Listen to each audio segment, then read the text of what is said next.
Welcome to DK online study. यहाँ आपको आपके पाठ्य पुस्तक से जो चैप्टर है उनके बारे में आपको समझाया जाएगा। आज हम आपको हिस्ट्री में introduction of history first chapter उसके बारे में आपको बतला रहे हैं। तो सबसे पहले देखिए हिस्ट्री है क्या, व्हाट इज हिस्ट्री। तो इसके लिए हेरोडोटस ने, जो कि एक ग्रीक का इतिहासकार था और उसको इतिहास का पिता भी कहा जाता है, फादर ऑफ हिस्ट्री, उसने सबसे पहले इतिहास का नाम रखा, यानी कि इतिहास शब्द का सबसे पहले यूज उसने करा। तो उसके अनुसार हिस्ट्री का मतलब होता है, इतिहास का मतलब होता है कि हमारे पिछले समय के बारे में जांच करना, इन्वेस्टिगेशन करना। इसी तरह से लियो टोल्स्टॉय ने, जो कि एक महान इतिहासकार था, उसने कहा है कि जो इतिहास है वो मानव सभ्यता और लोगों के जीवन के बारे में हमें बताता है, यानी कि मानव सभ्यता और जीवन का ही इतिहास के रूप में वर्णन है। लेकिन हम कहते हैं कि हिस्ट्री क्या यहाँ तक सीमित है? तो हिस्ट्री केवल राजा और रानियों का इतिहास नहीं है। हिस्ट्री में पूरा उस समय का लोगों का कल्चर कैसा था, यानी कि सभ्यता कैसी थी, संस्कृति कैसी थी, ये अलग अलग स्टेज में जो है, अलग अलग एज में जो है, उन सब के बारे में हम अध्ययन करते हैं। तो ये तो हमने जाना कि व्हाट इज ए हिस्ट्री। अब देखिए कि हिस्ट्री और इसका यानी कि हमारे लिए पढ़ना जरूरी क्यों है। तो history and it's important, why to be study history, हमें इतिहास क्यों पढ़ना चाहिए। आप में से बहुत से बच्चे सोचते हैं कि इतिहास तो कोई बेकार है, इतिहास पढ़ने से कोई मतलब नहीं है। तो हम क्यों पढ़ते हैं इतिहास? क्योंकि इतिहास क्या है कि प्राचीन समय से लेकर और मानव का अब तक का जो समय है उसका वर्णन करता है। तो पहला तो इसमें है कि it help us to know our past, यानी कि हमारा पिछला समय कैसा था, पीछे के लोग कैसे थे, पहले के लोग, उन्होंने क्या संघर्ष करा, क्या क्या उन्होंने आविष्कार करे, क्या उन्होंने उपलब्धियां हासिल करी, उन सब के बारे में अपन पढ़ते हैं। इसके अलावा हम इतिहास में जो राजा लोग हुए थे, कौन से राजा कब हुए, किस क्रम में हुए, उनके बारे में अध्ययन करते हैं। थर्ड पॉइंट कि ये हमारे को जो मानव का विकास हुआ, यानी कि संस्कृति और सभ्यता का जो विकास हुआ, उसके बारे में बताता है। इसके अंदर जो मानव ने कलात्मक विकास करा, यानी कि जो भवन निर्माण करा, या कोई कलाकृतियाँ करी, या जो साहित्य लिखा, या जो उन्होंने धर्म में मान्यता थी, उसके बारे में हमें बताया, वो सब हम अध्ययन करते हैं। फोर्थ पॉइंट कि उस समय के जीवन में, यानी कि जब पहले का आदमी कौन सी भाषाएं बोलता था, क्या क्या उसकी लैंग्वेजें थी, वो सब भी हमें जानने को मिलता है। पांचवी चीज इसमें है कि इतिहास पढ़ने से क्या होता है कि जो हमारी सभ्यता है, हमारा समाज है, उसका जो नेचर है, उसके बारे में जानने को मिलता है। यानी कि वो हमें समझ में आता है कि लोगों की सोच क्या थी, पहले लोग कैसे रहते थे। तो इन सब कारणों से हम इतिहास पढ़ते हैं। अब देखिए कि इतिहास को कितने भागों में बांटा गया है।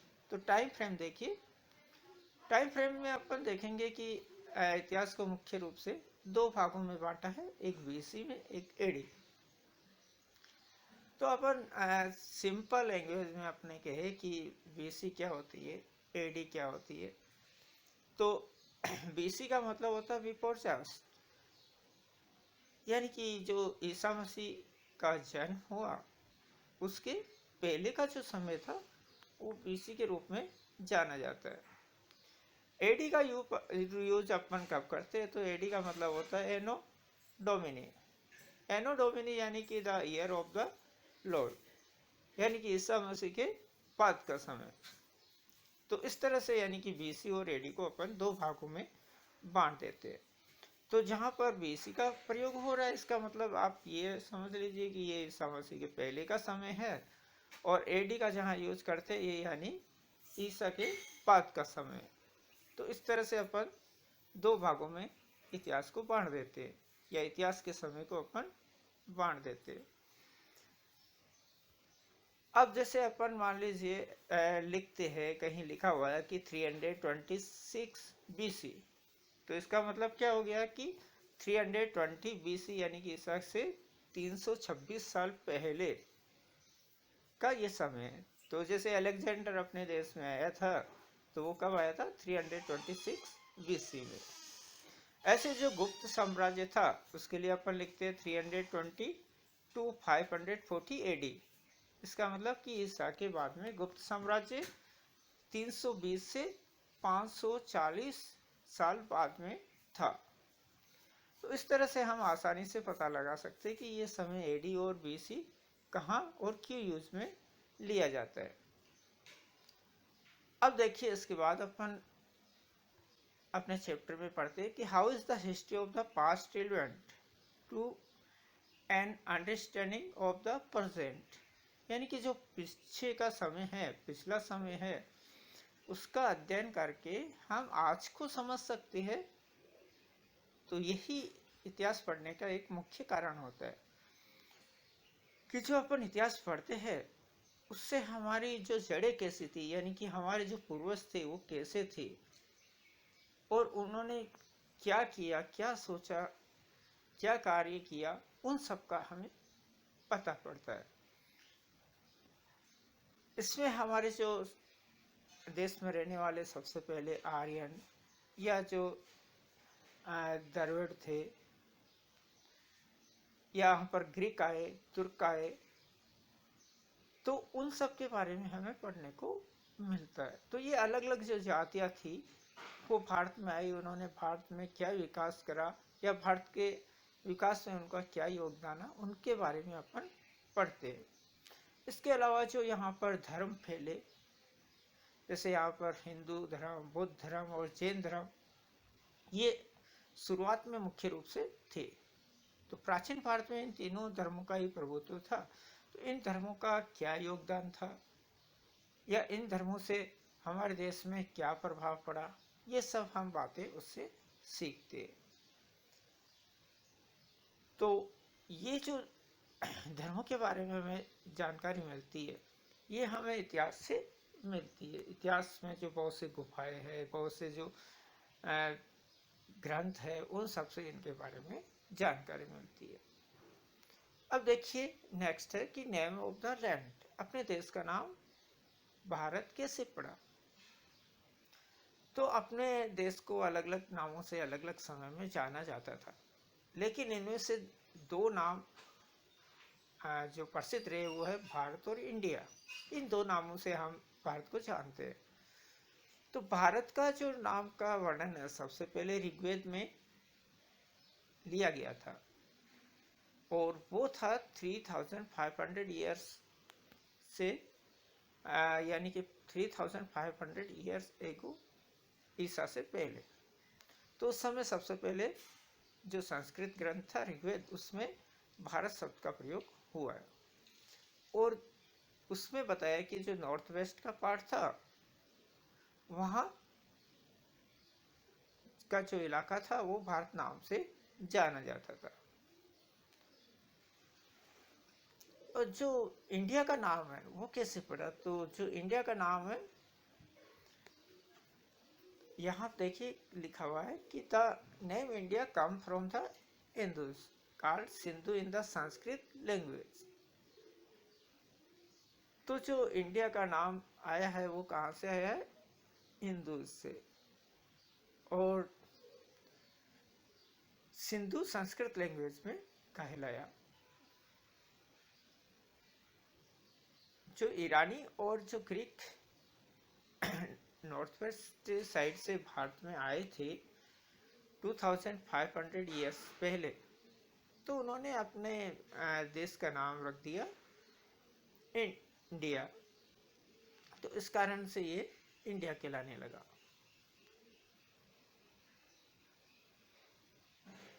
अब देखिए अपने भारत को जो ज्योग्राफिकल फ्रेमवर्क है वो कैसे है, यानी कि भौगोलिक हमारा देश किस तरह का है।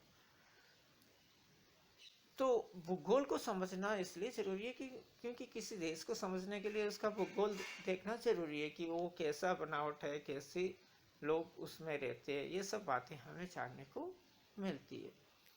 तो अपना जो देश है वो भौगोलिक रूप से बहुत डिफरेंस है, यानी कि इसमें अलग अलग तरह के चीज़ें अपन को देखने को मिलती है। यहाँ गर्म इलाका भी है और यहाँ ठंडा भी है, यानी साइबेरिया जैसे ठंडे इलाके भी है और जो अफ्रीका जैसे गर्म जगह भी है। तो मुख्य रूप से अपने देश को 4 भागों में अपन बांटते हैं। पहला है इसमें the great Himalaya, second the great northern plain, third the Deccan plateau and fourth the eastern and western coastal region. तो जो ग्रेट हिमालय का इलाका है वो हमारे नॉर्थ में फैला हुआ है, इनकी पूर्व दिशा में। तो जो हिमालय का पहाड़ है वही ये कहलाता है ग्रेट हिमालय, जिसकी की पूरी श्रृंखला अलग अलग जगह पर फैली हुई है। अब हिमालय पहाड़ को भी अलग अलग भागों में बांट दिया जाता है।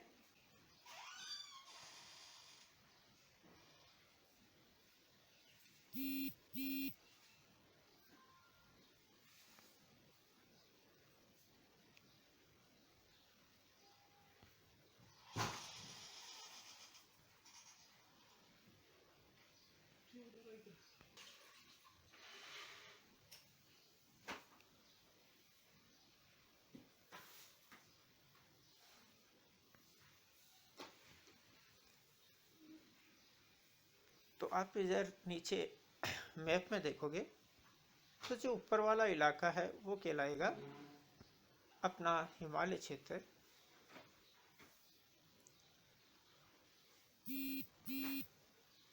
इसके बाद सेकंड अपना जो इलाका आता है वो ग्रेट नॉर्थर्न प्लेन होता है, जो हिमालय से सटा हुआ रहता है, जहाँ पर कि हिमालय से निकलने वाली गंगा यमुना ये नदियाँ बहती है। इसके बाद थर्ड वाला दक्षिण प्लेट्यू अपने साउथ में जो है वो कहलाता है, और जो ईस्टर्न और वेस्टर्न कोस्टल रीजन है वो इसका फोर्थ भाग है। तो आप मैप में देखोगे तो ये चारों भाग आपको दिखाई दे जाएंगे।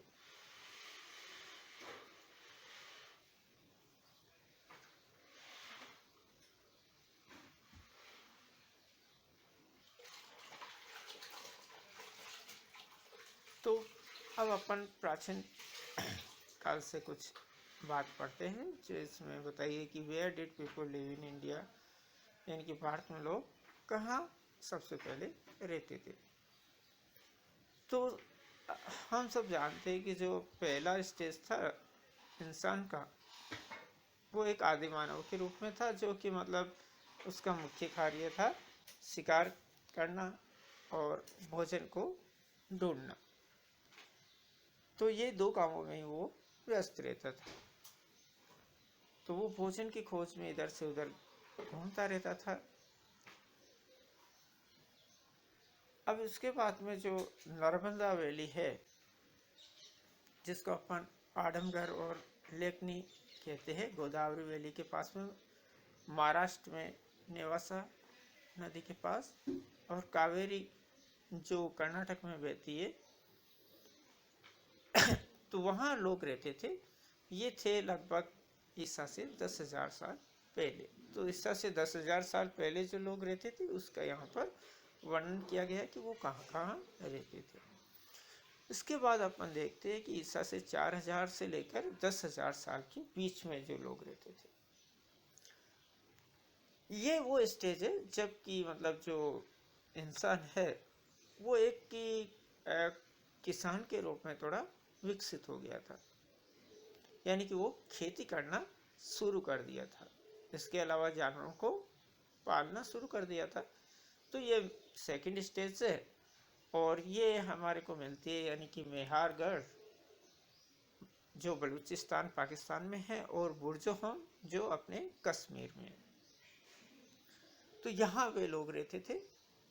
इसके अलावा जो नॉर्थ ईस्टर्न पार्ट है उसके अंदर सरतरयू और दोजली हेडलिंग, आंध्र प्रदेश में जो दक्षिण स्टेट है नागार्जुन कोंडा और कर्नाटका में मास्की, ये वो स्थान है जहाँ वो लोग रहते थे। अब इसके बाद में थर्ड स्टेज में अपन आते हैं। थर्ड स्टेज है 250 से लेकर 3250 BC यानी कि बिफोर ईसा।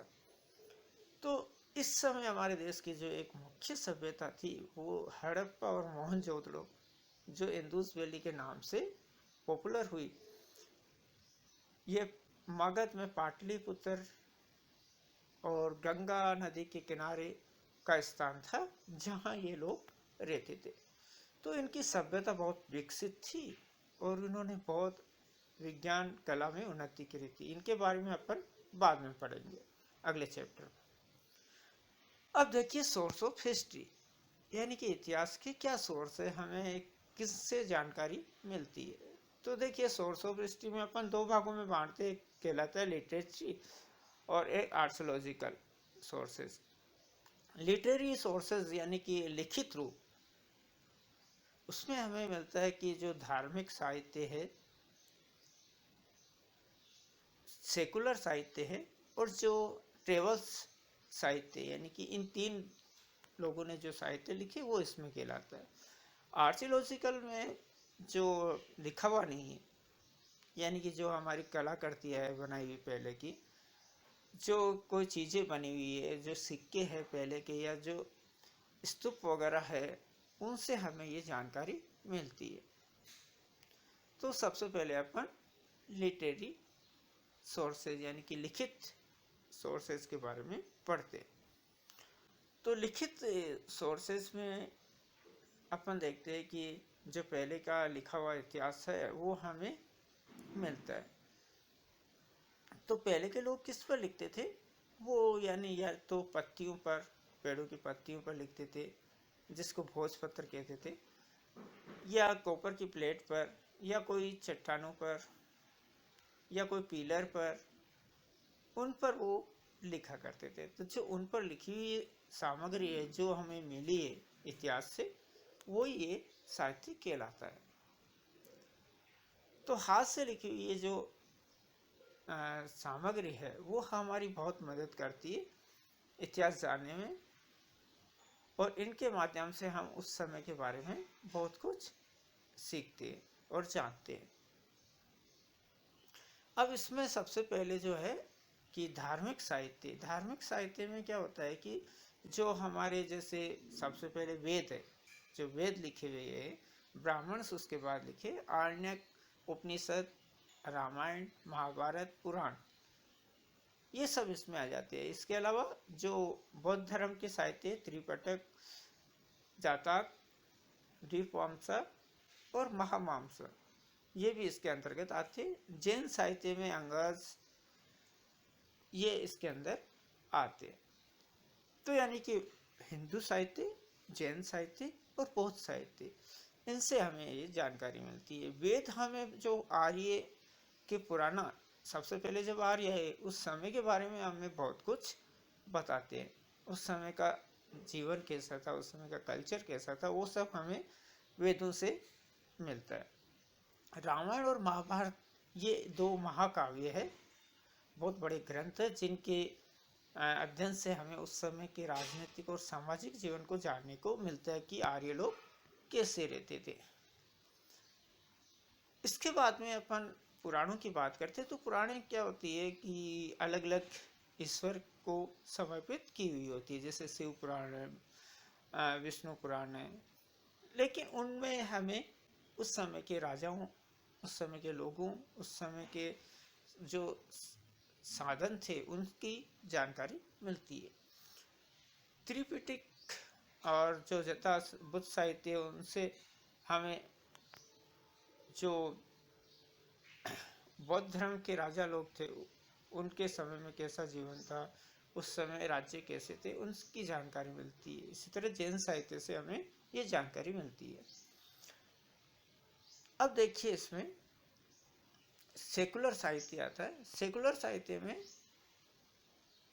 जो बाहर के लोग आए और अपने देश में उन्होंने कोई धार्मिक रचना नहीं की, अपने देश में वो आए, उन्होंने जो लिखा वो इसमें कहलाता है। तो लेकिन इसमें दो तरह के होते हैं, उनको अपन अलग बांट देते हैं कि जो यात्री आए थे एक तरह से वो तो यात्री हो गए, तो उनका अध्ययन अपन बाद में करेंगे। पहले जो अपने देश में सेकुलर साहित्य लिखे उनके बारे में अपन जानते हैं। जो सबसे पहले इसमें सबसे प्रसिद्ध है कौटिल्य, यानी जिनको चाणक्य कहते हैं, उन्होंने अर्थशास्त्र लिखा। तो उसके अर्थशास्त्र में हमें जो मौर्य साम्राज्य था उसके बारे में जानकारी मिलती है। ऐसे जो मुद्रा राक्षस है, मुद्रा राक्षस से जो लिखा वो विशाखा दत्ता ने लिखा था, तो उससे भी हमें नंद और मौर्यों के बारे में जानकारी मिलती है। ऐसे ही हर्ष चरित्र से हमें हर्ष के बारे में जानकारी मिलती है। इसके बाद में डॉक्टर B.A. स्मिथ, अब्दुल फजल ने अकबरनामा लिखा, तो इन सब से हमें उस समय के बारे में जानकारी मिलती है। कश्मीर के बारे में जानकारी हमें राजतरंगिणी से मिलती है, उसके माध्यम से हमें कश्मीर का पूरा इतिहास जानने को मिल रहा है। कालिदास ने जो शास्त्र लिखे, जो ग्रंथ लिखे, शकुंतला, मेघदूत और मालविकी मित्रा, तो उससे हमें उस समय के सामाजिक जीवन के बारे में जानने को मिलता है। इसी तरह से जो पंतजलि था उसने महाभाष्य लिखा। तो ये सब ग्रंथ हमें उस समय के जीवन को जानना में मदद करते। अब है ट्रेवल्स अकाउंट, यानी कि जो बाहर के लोग आए थे जिनके बारे में अपन ने पहले बात करी। तो ट्रेवल्स अकाउंट में अपन मुख्य रूप से जो ग्रीक, रोमन, चाइनीज और तिब्बतियन और मुस्लिम लोग जो भारत में आए थे उनके बारे में जानने को मिलता है। तो उन्होंने यहाँ के राजनीतिक, सामाजिक रूप को अपने ग्रंथों में लिखा। इसमें सबसे प्रसिद्ध हेरोडोटस, जिसने कि यहाँ के जीवन के बारे में बहुत कुछ लिखा कि लोग कैसे रहते थे, क्या करते थे, उस समय का राजनीतिक जीवन कैसा था, वो सब अपनी बुक में लिखा है। इसी तरह से मेगास्थनीज ने जो उनकी किताब इंडिका प्रसिद्ध थी, उसमें मौर्य साम्राज्य के बारे में, उस समय के समाज के बारे में लिखा। तो ये थे साहित्य के बारे में। अब आगे अपन देखते कि why did some travel go to distance land, यानी कि कुछ लोग के जो ट्रेवल करके इंडिया में आए थे क्यों आए थे। तो देखो ट्रेवल अपन क्यों करते हैं, तो ट्रेवल करने के बहुत से कारण होते हैं। यानी कि एक तो अपन कह सकते हैं कि भोजन की खोज में, एक ज्ञान की खोज में, एक पढ़ने के लिए, व्यापार करने के लिए। तो ये अलग अलग कारण होते हैं कि लोग एक जगह से दूसरी जगह पर जाते हैं। तो जो मुख्य रूप से यहाँ पर ट्रेवल्स आए थे उस समय, उनका आने का कारण था कि यहाँ पर अध्ययन करना, यहाँ के समाज को जानना। कुछ लोगों ने यहाँ पर आकर यहाँ के विश्वविद्यालय में अध्ययन करा, कुछ लोगों ने यहाँ की संस्कृति जानने के लिए आए। तो इसमें जो प्रसिद्ध थे वो थे फाहियान, जो 399 एंड 414 AD के बीच में थे। ह्यान स्वांग 629 से 645 AD के बीच।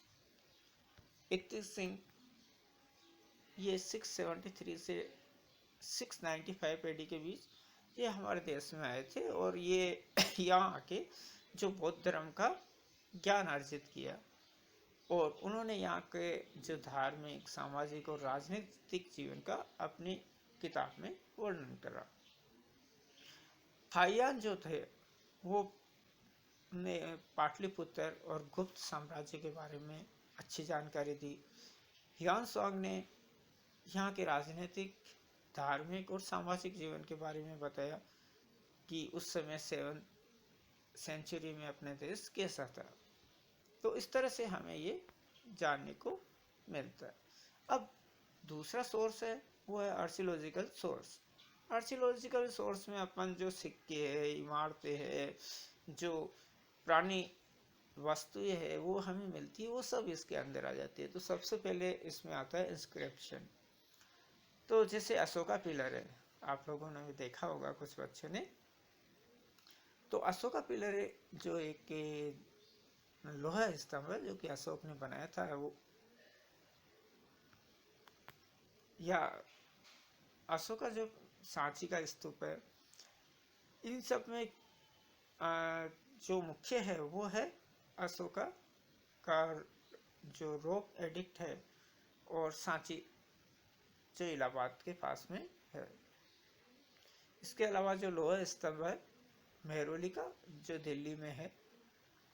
तो इन सब पर वो यानी कि अपने शासन के जो रूल्स थे, इम्पोर्टेंट डेट थी, उस समय की जो साहित्य और जो लोगों को निर्देश दिए थे वो सब उसमें लिखे हुए, खुदाए हुए। तो उनसे उस समय के जीवन के बारे में मालूम पड़ती है, उस समय की कला के बारे में मालूम पड़ता है कि उस समय लोग कितना विद्वान थे कि उन्होंने इतनी अच्छी अच्छी चीज़ें बनाई। अब आता है सेकंड नंबर इसमें कॉइन्स का। तो जो सिक्के होते हैं उसमें हमें सिक्कों पर आप जानते हो कि कोई मोहर लगी हुई रहती है, यानी राजा की या कोई तस्वीर बनी हुई रहती है।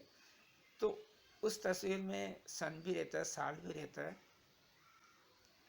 और कोई विशेष बात भी लिखी हुई रहती है। तो इससे हमें एक तो ये पता पड़ता है कि जो सिक्के हैं वो जैसे गोल्ड के बने हैं, सिल्वर के, कॉपर के या किस मेटल से।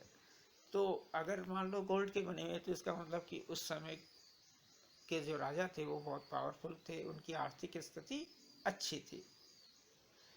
और किसी का कॉपर का ही है तो इसका मतलब उतना उनका साम्राज्य समृद्ध नहीं था। तो इस तरह से अपन उनका अनुमान लगा सकते हैं। इसके अलावा उसमें जो सन खुदे हुए रहते उनसे हमें उस समय के बारे में मालूम पड़ता है।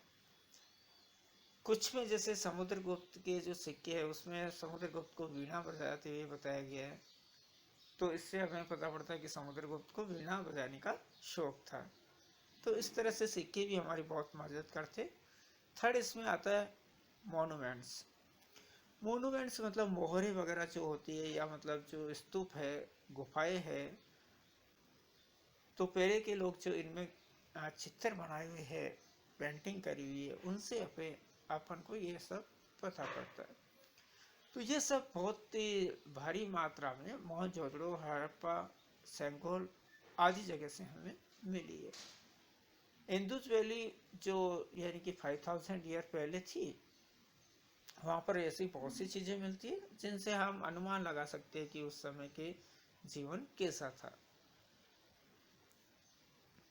तो ये सब चीज़ें हमें यानी कि हमारे इतिहास को समझने में मदद करती है। इसके अलावा अशोक के सांची और भरूच और टेम्पल जो था उनसे भी हमें जानकारी मिलती है। और विक्रमशिला जो नालंदा के पास में है, वहाँ पर यानी कि पुराना जो शिक्षा व्यवस्था थी अपनी, उसके बारे में जानकारी मिलती है। फोर्थ है इसमें आर्ट फैक्ट।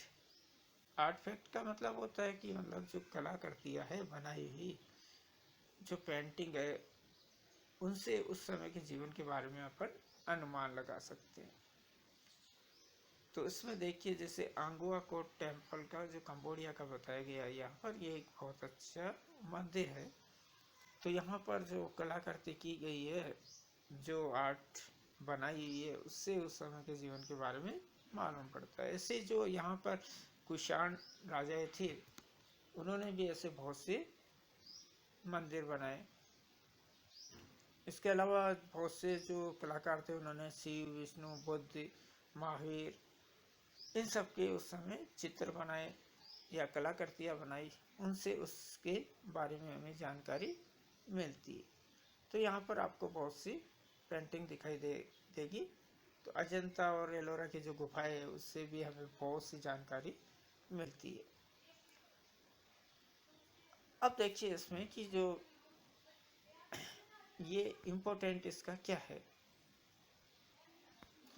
तो अपन जब पढ़ते हैं कि हिस्ट्री का इम्पोर्टेंट क्या है, वो अपन ने शुरू में पढ़ा। तो ऐसे जो हिस्ट्री के सोर्स है उनका इम्पोर्टेंट क्या है। तो हम जो हिस्ट्री का अध्ययन करते हैं, भाई पहले का जब अपन अध्ययन कर रहे हैं तो यानी कि उस समय हमारे में से कोई था नहीं उस समय जो कि उसका वर्णन बता सके। तो उसका वर्णन जानने के लिए हमें इन्हीं सब चीज़ों की जरूरत पड़ती है। यानी कि जो साहित्य है उस समय के, जो पुरानी चीज़ें हैं, जो सिक्के हैं, इन सब से ही हमें उस समय के जीवन के बारे में जानने में मदद करती है। तो ये यानी कि इतिहास के लिए एक महत्वपूर्ण साधन है और इनके माध्यम से ही हम इतिहास की जानकारी हासिल करते हैं। तो थैंक्स स्टूडेंट, आशा है आपको ये पाठ समझ में आया होगा। अगर आपको अच्छा लगा